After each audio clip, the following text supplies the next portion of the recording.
As the fourth industrial revolution unfolds, it brings with it disruptive changes to business models and to the nature of work and the employment landscape.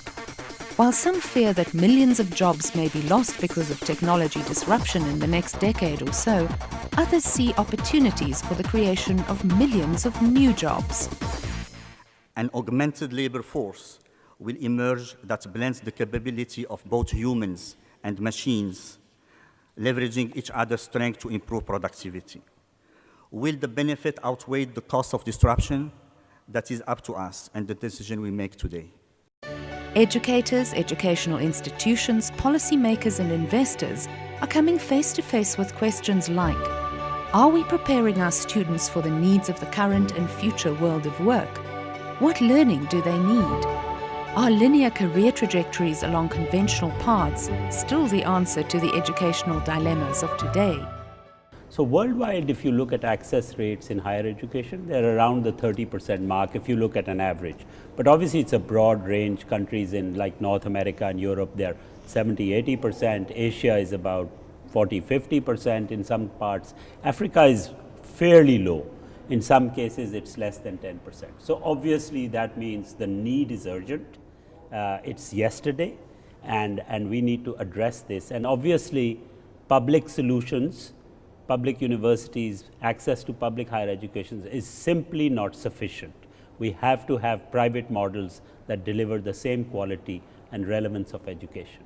The International Finance Corporation decided to bring its 8th Global Private Education Conference to Africa for the first time. More than 350 participants representing 200 companies based in 48 countries attended the two-day event. Almost 80% of the attendees were from emerging markets in Africa, Asia, Latin America, Europe and the Middle East. They came to share insights into the latest trends and to build bridges between private education institutions and investors.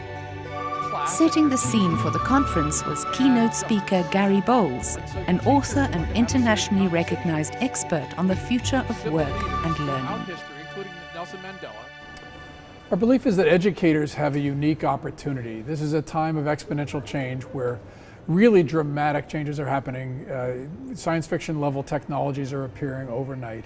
Industries are being dramatically disrupted. And so especially as we think about education in the context of the kinds of work that people are doing today and tomorrow, I really believe there's a tremendous opportunity to be able to help people young and old to do what we think of as becoming problem solvers who are adaptive, creative, and who have empathy for the kinds of problems that they need to solve. And that if we focus on what we really think of as those kinds of transferable skills, skills that can be used in a wide range of areas, that we're going to be able to help people to continually adapt as the new exponential technologies come online and as the world continues to change. But do you think people are ready to adapt?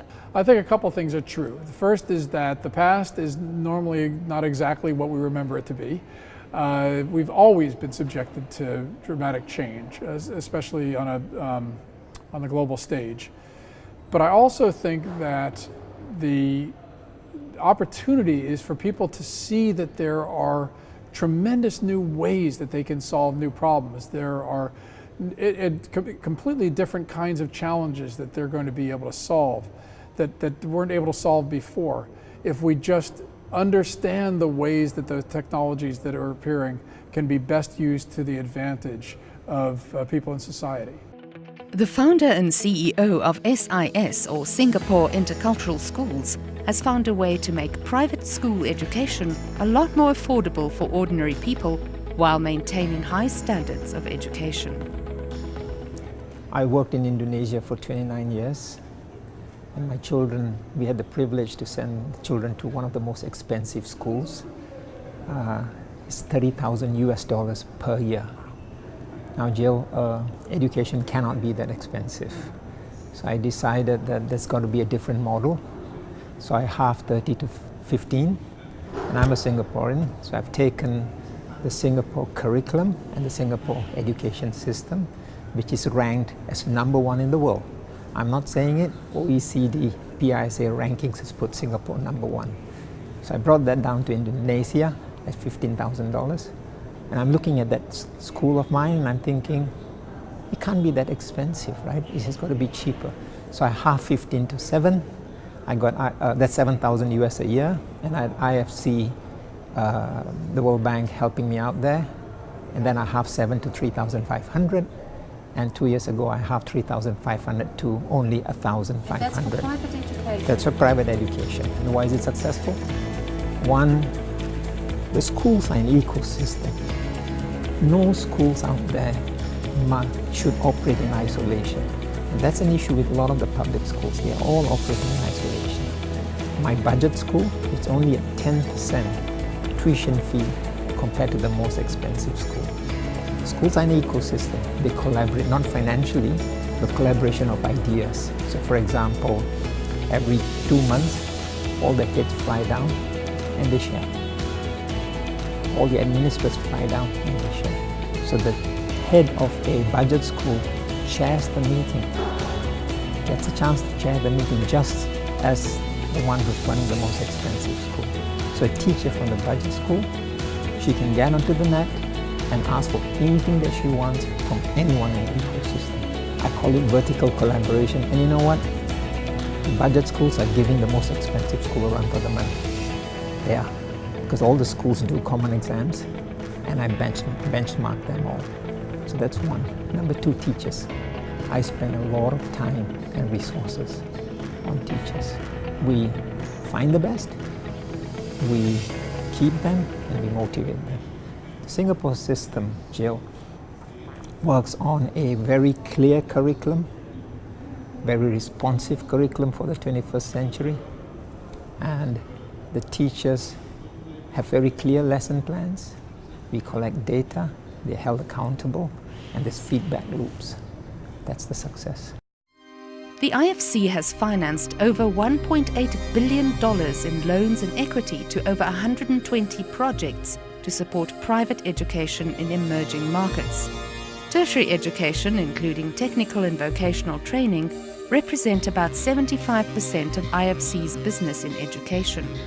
Launched at the conference was the employability tool.